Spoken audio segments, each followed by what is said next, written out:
Сәлеметсіздер ме балалар? Бүгінгі сабақтың тақырыбы опера және балет театры.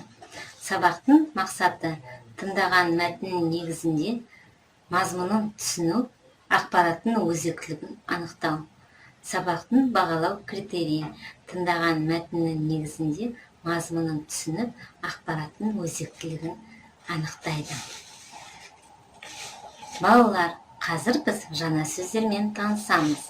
Қабілетті, способный, өнер қайраткері, деятель искусства, алғашқы құрамы, первый состав, жалпы аумағы, общая площадь, сәулетші, архитектор, қасбетті, фасад, патшайым, королева, қос доңғалақты, два колеса.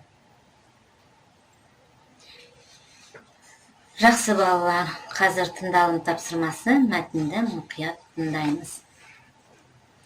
Қазақстанда екі опера және балет театры бар. Біріншісі Абай атындағы Қазақ мемлекеттік академиялық опера және балет театры. Бұл театр 1934 жылы 13 қаңтарда ашылып, өз репертуарын Мұхтар Әуезовтің либретосына жазылған Айман Шолпан музыкалық спектакльмен басталды. 1945 жылы театрға Абай есімі беріліп, Амангелді қойылымы көрсетілді.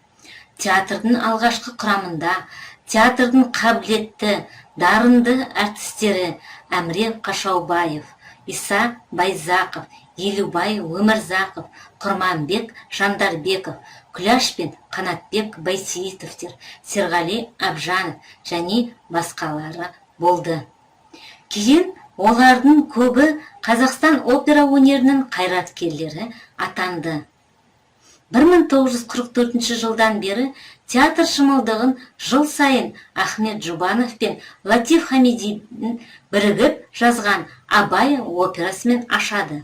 Абай операсы атақты опера сахналарында қойылды. Екіншісі Астана опера, мемлекеттік опера және балет театры.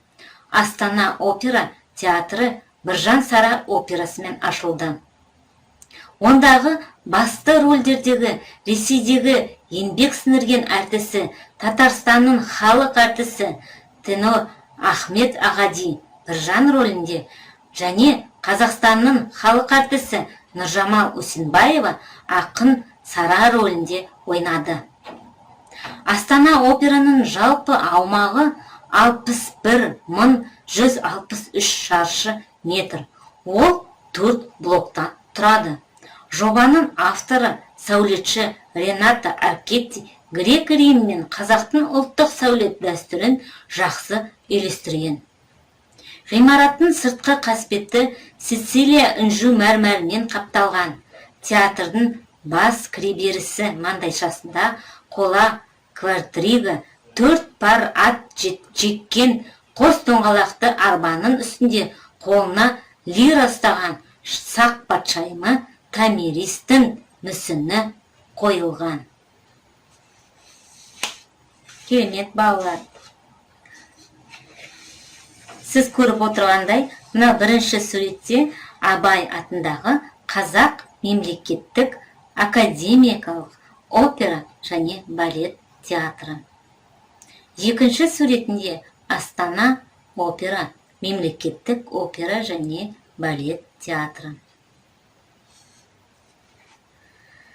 Келесі тапсырма балалар, 5-ші тапсырма, айтылым.